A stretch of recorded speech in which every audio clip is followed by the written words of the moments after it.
Now we are going to study compounds of D block elements. This topic is very important.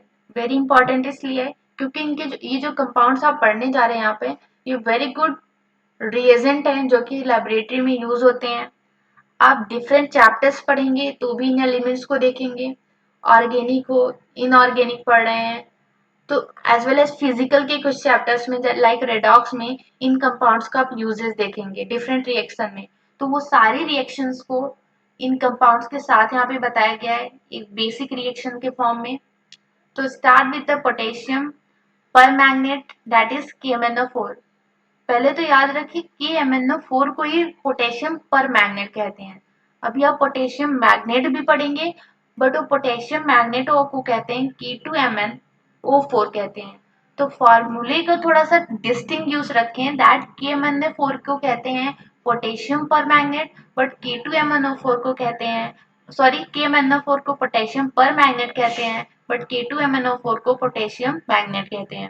Preparation की बात करें तो potassium पर magnet के तो it is prepared by the fusing pyrolusite MnO2 either with potassium hydroxide or potassium carbonate in the presence of atmospheric oxygen or any other oxidizing agent such as potassium nitrate. The fused mass turns green with the help of with the formation of the potassium magnet that is K2MnO4. See, potassium पर magnet को prepare करने के लिए हम करते क्या है पायरोलुसाइड का फ्यूजन करवाते हैं पोटेशियम हाइड्रोक्साइड से या फिर पोटेशियम कार्बोनेट से. किसके प्रेजेंस में एटमॉस्फेरिक ऑक्सीजन के प्रेजेंस में या फिर किसी भी ऑक्सीडाइजिंग एजेंट के प्रेजेंस में जैसे कि KNO3.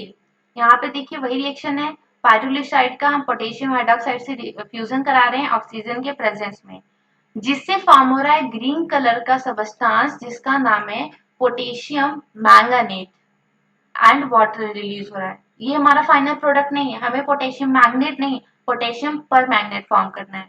सो अगेन हम क्या करेंगे पोटेशियम फर्स्ट प्रोसेस है ये सेकेंड जैसे कि आप देख सकते हैं यहाँ पे पायरोलिसाइड का फ्यूजन कराया गया है पोटेशियम कार्बोनेट से एंड फाइनली वही पोटेशियम मैग्नेट ही फॉर्म हुआ है और बट यहाँ पे बाई प्रोडक्ट CO2 रिलीज हुआ है.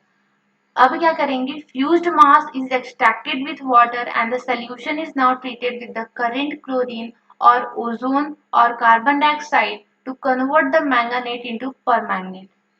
जो फ्यूज्ड मास है उसे हम एक्सट्रैक्ट करेंगे वाटर की हेल्प से एंड सोल्यूशन फॉर्म हो जाएगा क्योंकि वाटर की हेल्प से कर रहे हैं.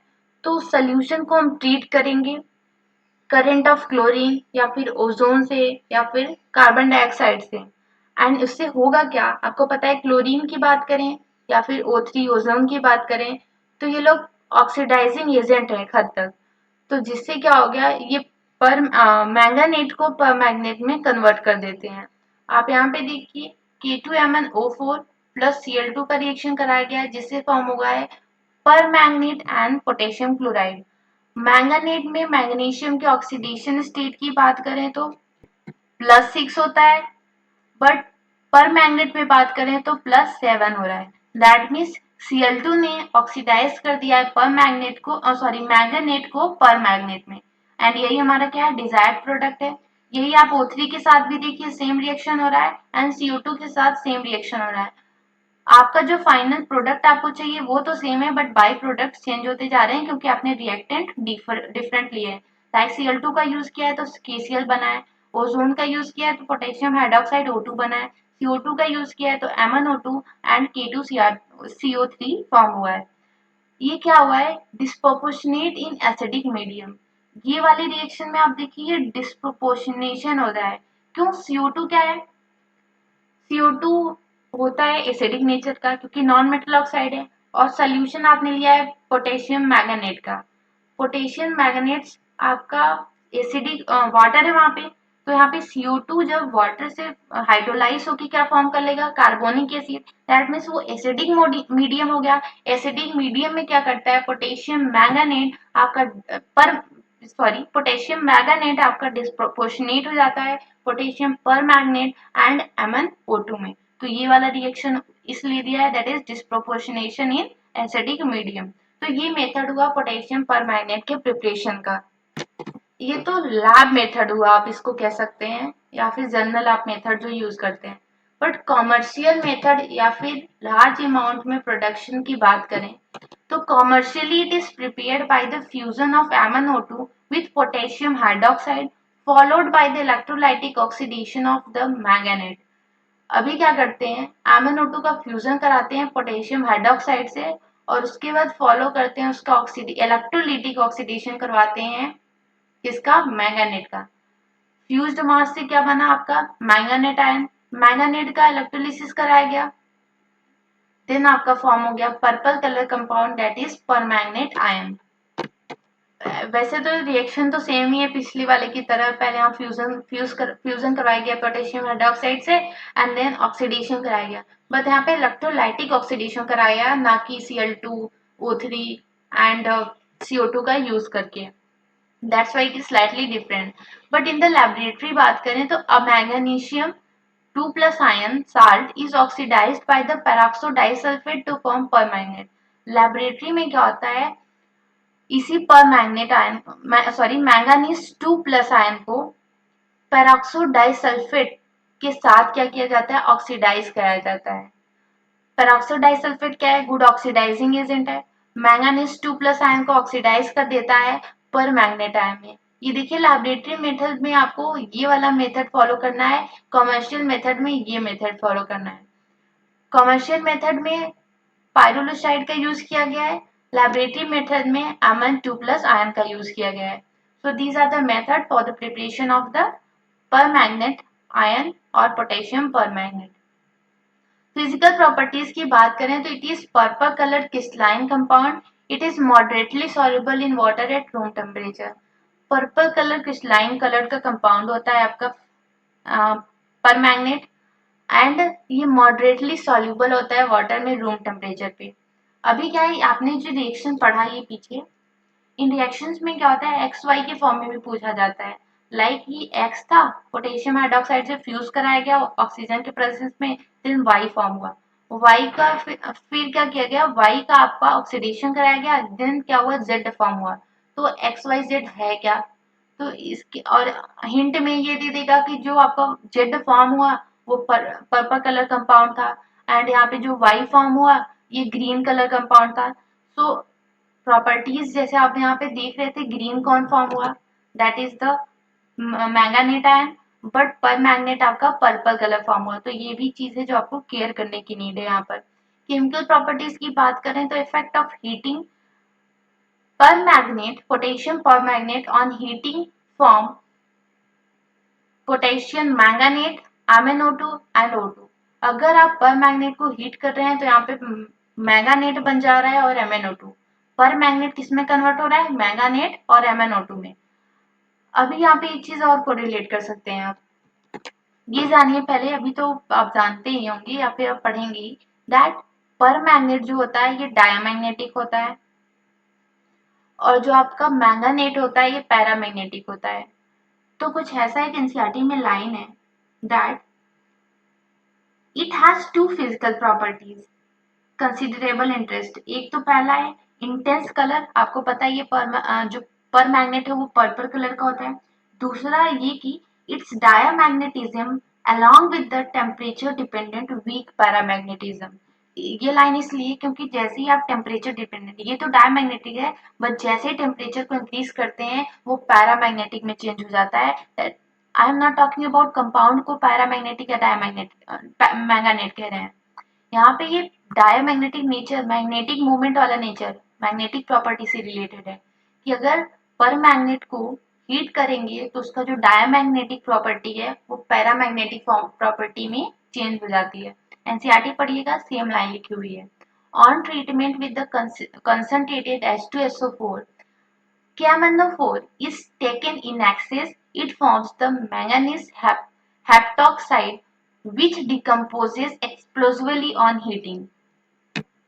अभी क्या होता है, अगर आप पर मैग्नेट को ट्रीट करते हैं कंसंट्रेटेड H2SO4 से और यहाँ पे पर मैग्नेट क्या है, एक्सेस में है, तो यहाँ पे फॉर्म होता है मैंगानीज हेप्टॉक्साइड एंड ये मैंगानीज हेप्टॉक्साइड क्या है, डिकम्पोज कर जाता है एक्सप्लोजिवली ऑन हीटिंग। जैसे हीट करेंगे मैंगनीज हेप्टॉक्साइड डिकम्पोज कर जाता है। तो ये भी एक प्रॉपर्टी से रिलेटेड हुआ कि दैट पर मैग्नेट को अगर ट्रीट करते हैं H2SO4 से तो किस में कन्वर्ट हो रहा है, तो मैंगनीज हेप्टॉक्साइड में कन्वर्ट हो जा रहा है।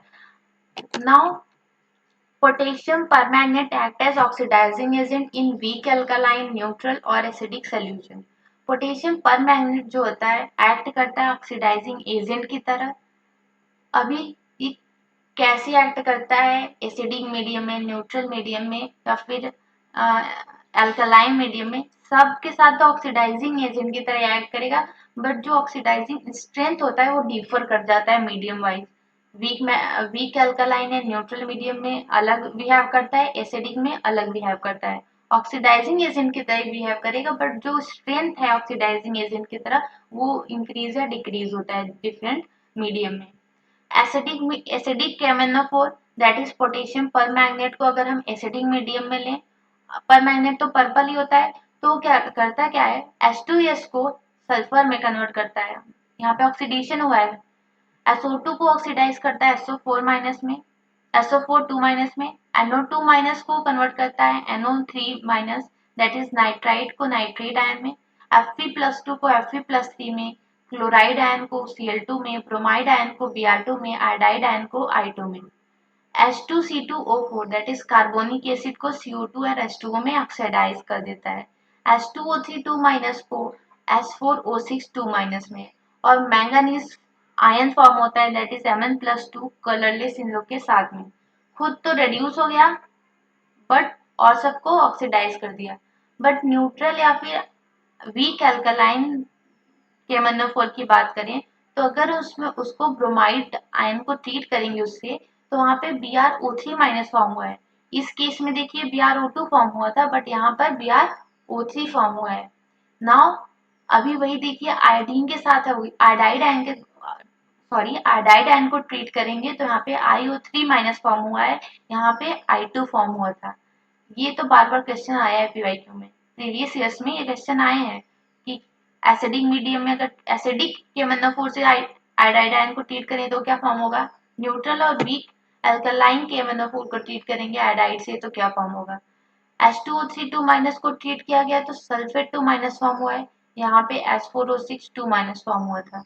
Mn+2 को ट्रीट किया गया है तो MnO2 फॉर्म हुआ है। मेजर चेंज ये है कि जो खुद रिड्यूस हो रहा था Mn+2 में एसिडिक KMnO4 के केस में, यहाँ पे खुद रिड्यूस हो रहा है MnO2 में। Now hydrochloric acid is not used for acidification of KMnO4 because KMnO4 oxidizes HCl2Cl2। अभी क्या करते हैं, जो यहाँ पे एसिडिक मीडियम लिया गया है यहाँ पे हम HCl को नहीं लेंगे। क्यों नहीं लेंगे, बिकॉज जो आपका Cl माइनस HCl का क्लोराइड आयन होगा वो रिड्यूस हो जाता है, सॉरी ऑक्सीडाइज हो जाता है Cl2 में। तो ये ऑक्सीडाइज हो जाता है मतलब वो उससे रिएक्ट कर जा रहा है, इसलिए उसको मीडियम नहीं प्रोवाइड करेगा। आपने एक प्रॉपर्टी पढ़ी होगी कि मीडियम के लिए हम उसको यूज करते हैं जब मीडियम से रिएक्शन ना हो। अभी क्या है, यहाँ पे HCl तो उससे रिएक्ट कर जा रहा है तो वो मीडियम की तरह एक्ट नहीं कर सकता। इसको पढ़ने के बाद NCERT इस टॉपिक का जरूर पढ़ लीजिएगा, ये हाईली रिकमेंडेड है आपके लिए, इससे आपका ही फायदा होने वाला है। इसको पढ़ने के बाद NCERT पढ़िए, NCERT से जो आपको और भी पॉइंट लगे यहाँ पे ऐड कर लीजिए, या फिर यहाँ के पॉइंट जो NCERT में ना हो वहां पर ऐड कर लीजिए और एक ही चीज को बार बार पढ़िए। So this is all about potassium permanganate and this is very important topic.